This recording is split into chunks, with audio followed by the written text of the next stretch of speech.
Hello, and welcome to Mental Health Matters Podcast. I'm your host, Liz Lang, and I'm here with Dr. Mark Burton. In this podcast, we will talk about all things mental health. Thank you so much for joining us.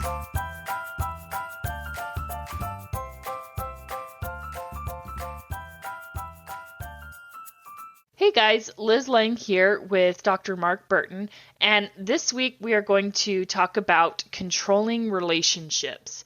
And this is kind of an interesting subject because controlling relationships, they can be hard to spot, and sometimes they can even be hard to recognize when you are in a controlling relationship, because oftentimes it's a fine line between what's healthy and normal and what can be controlling. And we touched briefly on this when we talked about John Gottman's 7 principles for making marriage work, about how it can cross over into that line of controlling. But when it comes down to it, if you are someone who is in a controlling relationship, you are in an abusive relationship. And I think, Mark, you'll agree with that as statement. I definitely agree with that. Yeah, it's abusive. So let's talk about what a controlling relationship looks like. So it's a good place to start. And as a preface to this, I'm going to, list some qualities of relationships. Now, any one of these on their own does not necessarily mean you're in an abusive relationship. Right. I think they could be considered problematic, but I think it's more a pattern that we're looking at, a pattern of the relationship where there are going to be several or a lot of these different qualities that are in the relationship. So I just want to make that clear. If I read, a quality of a relationship and someone goes, oh, that's my relationship, that does not necessarily mean you're in an abusive relationship. Right. So the one that stands out to me, which is pretty common, is when your partner isolates you from friends and family. And that happens, I think that's a pretty subtle thing that happens. Starts off, and it could start off with just, well, I'm uncomfortable being around your family. And then it moves to, oh, don't go without me. I'd like you to stay home. And so it's a subtle way of controlling the person. And I think that if you find yourself that you've had to end friendships, which I've certainly had couples in my office where that's true, that one partner has over time forced the end of probably most of the other partner's relationships. Yeah. That is a big red flag. And I think that, we can talk about red flags a little bit later. That's a really important term for me because I think people need to pay more attention to that. So if you're dating someone and they don't like to be around your friends, I would consider that to be a potential red flag. Now, again, it may just mean that they're shy. Maybe they have some social anxiety. So it's just something to be aware of. Yeah. So that's the first one, I think, and that's pretty common. The next one is criticism. So this goes back to one of Gottman's 4 horsemen, but the criticism is chronic. And so putting you down, even for things that seem inconsequential, you're always being criticized with that. And I just want to say, I do see couples where this occurs. And so I have seen what I would term abusive relationships. And it's really difficult to deal with, in my office. Chronic criticism. Now, veiled or overt threats. So sometimes, if a partner will say, well, if you do that, I'm going to do this. And that's a threat. Even if it doesn't feel serious, sometimes it is serious. Cutting off privileges, cutting off access to money, say, things like that. That's pretty serious. But even just the idea of, if you don't do X, then I am going to do this. That's a threat. That is not a healthy relationship. Ultimatums in any relationship, they're never a good thing. Never a good thing. I agree with you. If a person in a couple wants to give an ultimatum, I say the only way you give an ultimatum is if you go through with it. And so you have to be very, very, very careful about that. Using guilt as a tool. Now, often this comes with manipulation and, try and make the person feel guilty or shameful about something. See, the common theme that we're seeing in all of these is you are creating a power differential. Right. Is what the person who is controlling is creating that power differential. And we'll go into why that happens. I think another common one is spying or snooping or requiring Mm. constant disclosure. And I hear this all the time too. Where are you going? Where are you going to be? Now, I think we've talked about this in a marriage. I think it's common courtesy to say to your partner, oh, I'm going to be late tonight, Yes. or I have something to do at work, or I'm going to run an errand. I don't know that it needs to be more than that, but where it then shifts into over controlling is, I'm going to be late tonight. Oh, what are you going to do? Where are you going to be? And, when are you going to Hmm. be home? Call me when you're here. And so it can easily cross from, say, a normal request to know where a person is Yeah. to being controlling. That's the subtle part, that you mentioned early Hmm. on. I think often it's really hard to see when you get into that situation. And I think often it starts out very subtly, starts out, a little bit, where are you? And then Hmm. eventually over time gets to, you have to tell me where you are. You have to check in. Yeah. I want to know who you're with and things like that. So that is really a big one that I do see often. And like you said, and like we've been talking about, is the subtlety. And I really like how you explain it as a power differential, Mhm. because these things in and of themselves don't necessarily make for an abusive relationship, because you almost gave reasons for every one of these situations. Wanting to know where your partner is all the time. I mean, that's Curtis and I. And it's not that like we have to know, but I always know where he is and what he's doing, and it's the same thing with me. And I try, and men have a lot of trouble with this because I think we raise men to be too independent. Making that transition from single guy to married guy is often hard. Yeah. And one of the things that they don't like to do is say where they're going or what they're going to be doing, because they often see it as, well, I'm now being accountable to my spouse. Well, I think that's part of the marriage contract, really. It's Hmm. that, there is accountability. But again, it's a fine line between, hey, I'm going to be here and I need to know where you are at all times. Yeah. And two, I think context is really important, Mhm. because I can think of a few instances in my marriage where an outsider would have said, "Whoa, that's kind of a red flag." And one instance is when I was going through some minor PTSD. Curtis and I had got into a minor car accident. Well, or not even a car accident. He spun off the road. And it really gave me a lot of anxiety about driving and about getting into another accident. And I was really nervous about him driving in the winter in the snow to college, especially given that campus was up on a hill. And I asked him, I was like, "Can you text me when you get there? And can you text me before you leave?" Which that sounds really controlling, but it was a short term thing. And really, it was to help me deal with my anxiety. And it was something that we both agreed with and we were both okay with. And another instance was before Curtis and I really figured out how to budget. And I'll be honest, it took us 10 years to really nail down an effective way to budget and to get a good system where we can both keep track. But for a while, Curtis would keep track of all of the finances and he would keep track of Mhm. all our spending. And he asked me to help him. He's like, "Okay, as soon as you spend it, I need you to send it. So I just need you to send me the amount." And that sounds really controlling for me to have to send him the amount of money I spent every time I swipe my card. But really, it was just about trying to manage our finances. And it wasn't about what are you spending? It was about I need to know. So, I mean, you're so right in these subtleties, and the context really matters. Yes, it does. And I think you're right. Those things that you mentioned, certainly don't, at least for me, don't fall into that category of controlling. But remember Yeah. what I've said before is it takes 5 to 10 years to learn how to be married. So Liz, at Yep. 10 years, you're doing just great I as know. far I as know. learning how to Yeah. budget. Because I see couples who've been married 50 years and they still don't get it. And they're still, going over the same issues.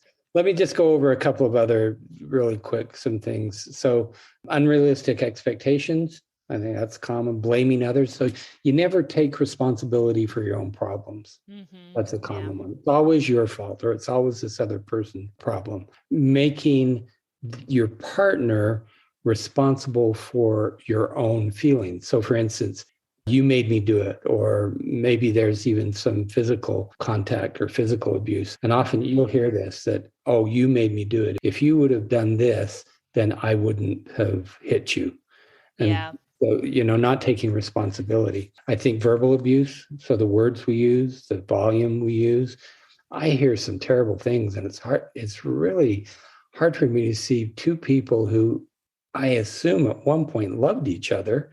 Otherwise, what are they doing together? So at one point they loved each other. How did they get to this point where, the things I hear them say to each other is just shocking? Past violence, so violence towards animals. And that's a real big red flag for Yes. me. In fact, this does happen, cruelty to animals or children.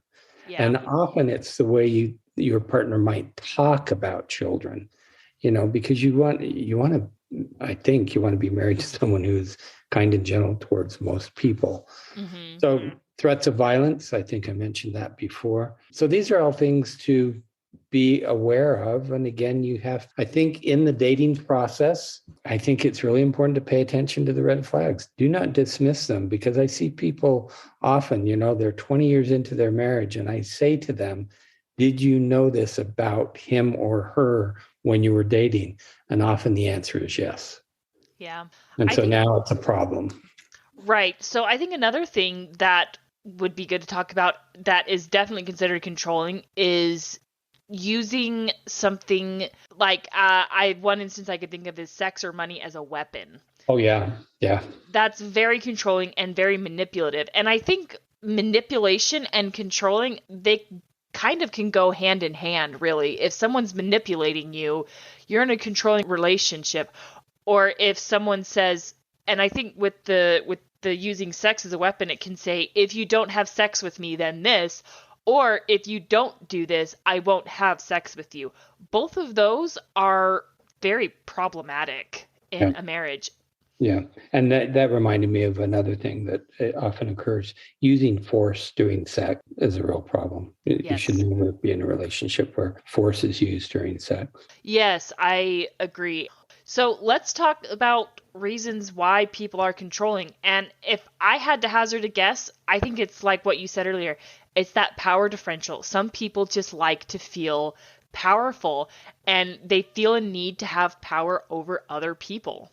Right. Now, that's the obvious thing to think about in this situation. But I think I always like to tell couples, okay, go deeper on this. Yes. So if you go deeper behind, what's the reason that the person wants to feel the power and control? See, that's where you really want to understand what's going on. So you're absolutely right on, let's say it's the top level of understanding would be they just want power and control over their partner.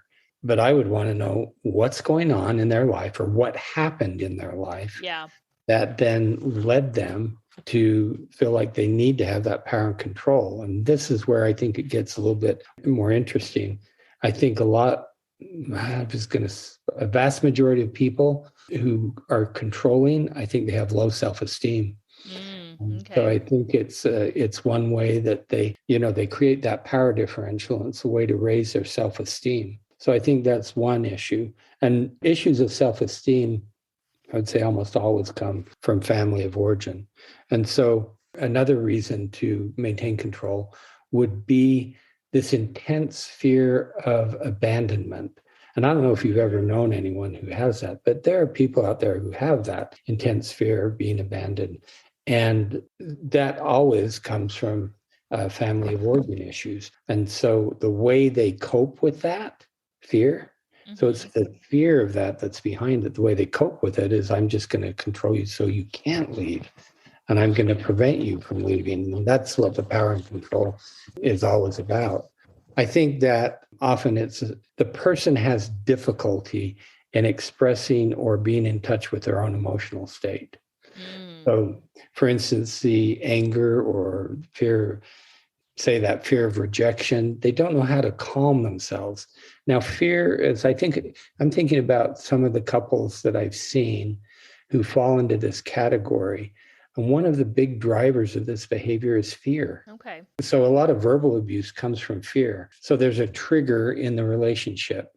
And it could be, maybe there's something going on with the children, and you're afraid your spouse is doing something wrong with the children. And so the fear gets really big. Instead of being able to handle that emotional state, you explode, you say all these awful things, you become threatening, you become controlling. And so those people who have high anxiety, one of the best ways to control the anxiety, it's not a healthy way, one of the best ways to control it is to be, that I'm going to use controlling too many times, but it's to control. It's control your environment. Right. And so that's what a lot of people do. And so for some people, it's not to this extreme. And so I realize that what we're talking about in this type of relationship is we're taking that anxiety to an extreme place that people can't handle the anxiety. And so they have to have that control. And it becomes that way, their way of being in relationships, and it's very unhealthy. Right. And I think in that instance, that's maybe something that you can overcome, is if you can recognize that and recognize what's going on. But I think one of the big problems with someone who is in a controlling relationship is oftentimes they probably don't see a problem with their behavior and they don't want to change it. I think that's probably very common, is that they don't see anything wrong with the behavior. I think that can be true. But often what happens is the partner, realizes that they're in a controlling and abusive relationship. And so they force the issue of coming into counseling. Yeah. And the way they force it is, I'm leaving you, which then ties into, again, the anxiety and that fear of abandonment. And so often the person comes in. So realizing that it's a problematic behavior is the easy part. Mm-hmm. Changing the problematic behavior is the more difficult part. But I think, let's just say there are family of origin issues that are driving this controlling behavior, which I think is really, that's mostly what's going on, except for those cases that you mentioned where there are people who just really like, having power and control. Mm-hmm. But most often there's going to be some sort of family of origin issue. And the first step to being able to solve that is to really have an understanding and insight into where does this come from? Because you have to address the person's fear or anxiety or whatever, fear of abandonment, whatever it is that's going on underneath, low self-esteem, like that. You have to address that. And often if you go in that way, then the person realizes, okay, this isn't healthy. So I have seen people change. The change part is really, really tough. And is probably going to take some time. And I takes think a long time.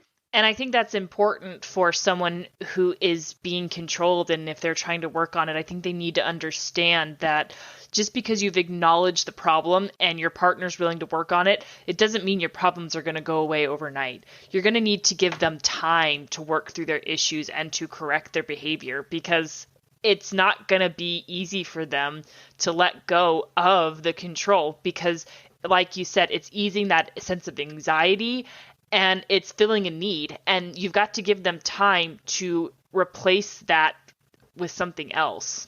Right. But here's the problem with that is often the people are at the end of their being able to, to handle it. And so, by the time they come into my office, they're almost right there, tipping over the edge into divorce.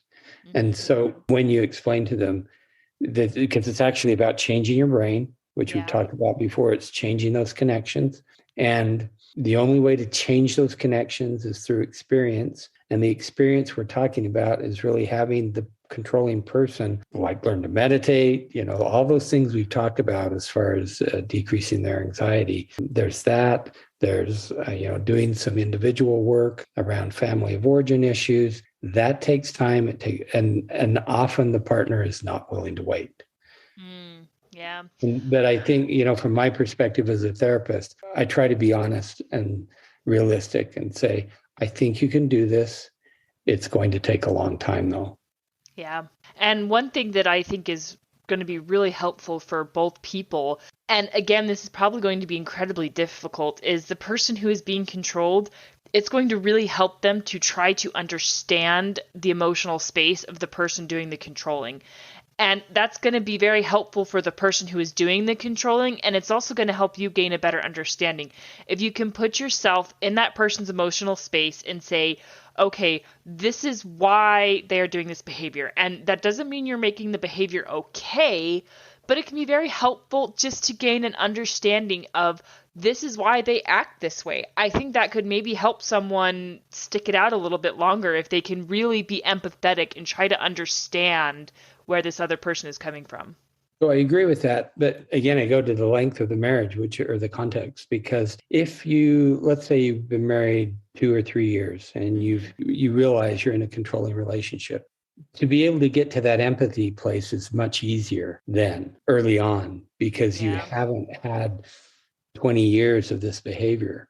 What I've seen is when you then have had 20 years of this awful behavior, it is so difficult to get to that place of empathy. And I agree with you, once you understand, then it's more likely that you can have empathy. But the problem is, this is true from Gottman's research, is that couples wait too long to come in to get help. And by the time they come in to get help, here's how one couple explained it to me. They were in an 18-wheeler. I guess that's a big cargo truck that goes down the highway. They said, we're in an 18-wheeler and 17 wheels are off the cliff. And I thought, okay, I don't know what you want me to do with that because you only got one wheel left that's holding you up. But they waited. And you're not being held up. You're over the edge at that point. That couple eventually did divorce, but they wait too long. And so it goes back to, I think, paying attention to the red flags. Often when you're in an abusive relationship, you sometimes have friends and family who are alerting you to this. Mm-hmm. Often they're the ones who are saying, what's going on? Your spouse treats you this way, or your spouse seems controlling. And what I've heard is, this is a problem because early on in the marriage, you want to think the best of your spouse, and you're wanting to support them and stand up for them. But it also prevents you from looking honestly sometimes at what's going on. And then it just leads to, 20 years down the road, you've had it and you need relief right now. And to say, if this guy can change his behavior, it's going to take him a year. But, people are saying, I'm out of here. I'm not going to wait a year for this to change. So you've got to catch it early on. Yeah. Or not marry it. I mean, that would be the ideal thing, is don't marry the controlling relationship. But I think people are really good at hiding this during the courting phase. Right. So let's talk about those red flags and maybe some of the more subtle ones that can be harder to miss. So what are some of the subtle red flags that you might not think of, but really they're problematic? Well, I think the one thing, this is going to sound hard because a lot of people have anxiety, and it's anxiety that does not affect their marriage in such a negative way. Mm-hmm. But I think it's really important to pay attention to the emotional world of the person you're going to marry. Okay. And don't ignore it. Mm-hmm. And I think that what happens is we fall in love and we think that love conquers all, and that because we love each other, we can make anything work. And I've said many times on these podcasts that is just not true. Love is not enough. It's always about behavior. Mm-hmm. And so early on, if that person, for instance, feels needy, then I think that can be a red flag. Because this is an important thing for listeners to understand. If you see something like the person feels really needy to you and you're going, that they feel needy, that's not going to get better. When you get married, that won't resolve. Mm-hmm. And I think it could possibly be an indicator of something more serious. So again, I want to stress these things, alone do not mean the person's going to be controlling. Right. Because we may just have some emotional issues that need to be dealt with, which is probably the more common situation because we all come with baggage. I want to acknowledge that. We all come with baggage from our family origin. And Curtis would probably say early on in our marriage that I was needy or I was clingy, and maybe it was unhealthy, maybe it wasn't. But early on in our marriage, even throughout our courtship, it was hard for me to be away from him. I didn't want to be away from him because, and a lot of it is I was so in love with him that I just wanted to spend all my time with him. You know, it was kind of That's a that. that is a very different issue though, Liz. You See, think so? oh yeah, Okay. because I wouldn't classify that as needy. I think Okay. that when you're falling in love, I mean, this is the thing that is true, I think, of most long-term successful marriages, is you can point back to this time where you can say, I was madly in love with this person. Okay. Yeah. I mean, can you say that? Oh, I yeah. remember, I mean, I'm 45 years into my marriage, but I remember I was 16 when I met Lindy. Mm-hmm. And I remember that feeling still. And I didn't consider myself needy. I just wanted to be with her. And so we wanted to be with each other. And so I think that's different than feeling needy. I think when I say needy, it's you have to meet my needs. It's more of I can't be alone. It's different than I want to be with you. It's very different than I can't be alone. Okay. Yeah. You see the difference? Mm-hmm. Yeah. And so what I hear you saying is I just wanted to be with him. Right. If you were saying I have this fear of being, you wouldn't use the word fear, but you say I don't Yeah. want to be alone. That's I think is a red flag, because I think it's healthy at times for people to be able to be alone. Yeah. Yeah. And I would guess if you look back, even the time when you were falling in love with Curtis, there were times when you were alone and you were okay. You may have missed him, Okay. Yeah. but you were okay being alone. And then the other thing to be aware of is I think it's important to listen. How does this potential partner interact with their own family members? Yes. What are the words? What are the language that they use? And I can't think of any better term than saying you want them to be kind and considerate, compassionate. And if you pick up that they aren't to anyone, Mm-hmm. even so this is one thing I hear. They'll go out to dinner, they're dating, they go out to dinner, and one of the partners is incredibly rude and demeaning to help staff. And that, I think, is a big red flag. Yeah. Why would you treat anyone that way? Why would Mm-hmm. you want to be married to anyone who treats Right. other people that way? And so it's really hard to get over that initial, I am so in love with this person, Yeah. to really looking at how do they behave towards others? Not only how do they behave towards you, but how do they treat others? Yeah, and I think that is so important. And it was one of the things I really admired about Curtis in the beginning is he has a very troubled families of origin, you might say. I mean, he grew up in a very less than ideal situation, and there was a lot of upheaval in his life at a young age and a lot of insecurities that were beyond his control that he dealt with. And he still loved his mother. He was still a mama's boy. And for a long time, I've been a very firm believer, girls, marry yourself a mama's boy. Marry someone who loves their mother. Because the way they treat their mother is the way they will eventually treat you. Now, I recognize that there are instances where mothers can be abusive, controlling, or there can be problems with the mother. I recognize that there are instances of that. But I think you're right in that pay very close attention to the way he treats his family. Yeah, and friends. And I just don't like the term mama's boy. I've never really liked that term. I Uh-huh. think, see, I would generalize it to just how do they treat people around you? How do they treat Yeah. people they don't know? How do they treat the person who's serving them dinner? And you want someone who's kind and courteous, and pay attention to when those behaviors come out and that kind of takes you back and you go, wow, what just happened? Mm-hmm. Don't dismiss those behaviors. Yeah, I agree. Pay close attention to those. So now let's talk about getting out of a controlling relationship and what that looks like. And hopefully you're able to work through the problem, but I think oftentimes it's not, or maybe the person is unwilling to change. So let's talk about that, about getting out of the relationship. So this is a hard thing to do, and sometimes you've just had enough and you have to leave. And you have to be very careful about how Yes. you do that, because often the person who's controlling or abusive, I talked earlier about that fear of abandonment. Well, here it Mm-hmm. comes, because I'm going to leave you, I'm going to divorce you, and then that kicks up this big fear, and they might do anything Yep. to prevent you from doing that. So I think you have to plan well in advance of leaving, as is especially true if there are children involved.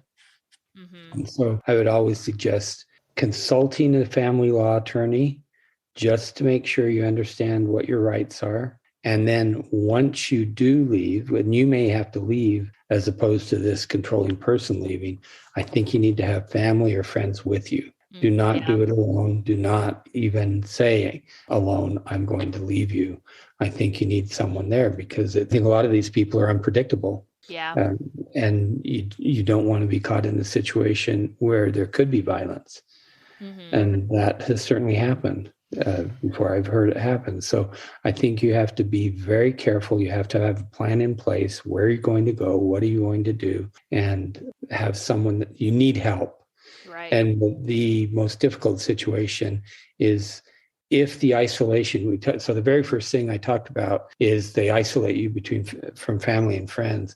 And Mm-hmm. sometimes what that means is they will move you to a place where you have no family, you have no friends. And I've Right. certainly heard of this situation. Then it gets so bad you have to leave and there's nobody there to help you. Right. That is really a very hard situation. And another really hard situation is if you don't have separate finances, which is very common in marriage because oftentimes that can make it really difficult is if they control all the finances and you don't have any say in it. Because in order to get out and be on your own, you have to be able to support yourself. Right. And so, but finances is one of those ways they control. yeah, So you don't know absolutely. where the money is. You don't know how much money you have. You can't access it. That's a big red flag early on in the marriage. I think that's a real problem. Now, I think, and I'm not talking about where you divide up the tasks and one person is responsible, say, Yeah. for that's a very different thing. But I think there should always be equal access Yes. to the finances, which is different than the task of, running the financial world of the family. But if that happens early on, boy, this is a strong statement. I would not put up with that. I think that's a bad sign. Yeah, I agree. The opposite of a controlling relationship is equality in a relationship. And marriages, you have to be equal partners Right. It has in to be everything. reciprocal. Yeah. I Yeah. agree. I use the word team. I don't know if that's Yes. a good word to use, but I think you have to be a financial team. You have to be a parenting team. You have to be a team with regards to extended family. I often use this term, I probably have before on this podcast. You have to be a sexual team as well, Yes. because you're in it together. And when you aren't, or if it doesn't feel like that over several different domains, that's a big red flag. Yeah. I want to briefly mention if you are going to be getting out of a relationship and if it's controlling or if there is abuse of any sort going on, then you definitely do not want to do that on your own. If there's any type of abuse, and we talk about this more at length in an episode we did a while ago called Abusive Relationships, and I just want to reference that episode. You can go back and listen to it. It aired on January 20th, and we talk in length about physical abuse and the dangers of getting out of a physically abusive relationship, and control can certainly turn into abuse. And so if that's the case, you really need to be careful because it can be a very dangerous situation, and definitely don't do that on your own. And there are lots of programs out there that can help you get out of an abusive relationship. Right, and let me reference one that I know I referenced in that episode, and at least in Salt Lake City, the YWCA is excellent at this. I mean, Yes. they would be my first recommendation as a resource for anyone. In fact, if you're thinking about it, you can go and talk to them. And they deal with this all the time. They're a really great resource. And I would guess that in other cities, that same type of resource also exists. Yes, it's just a quick Google search. So Yeah.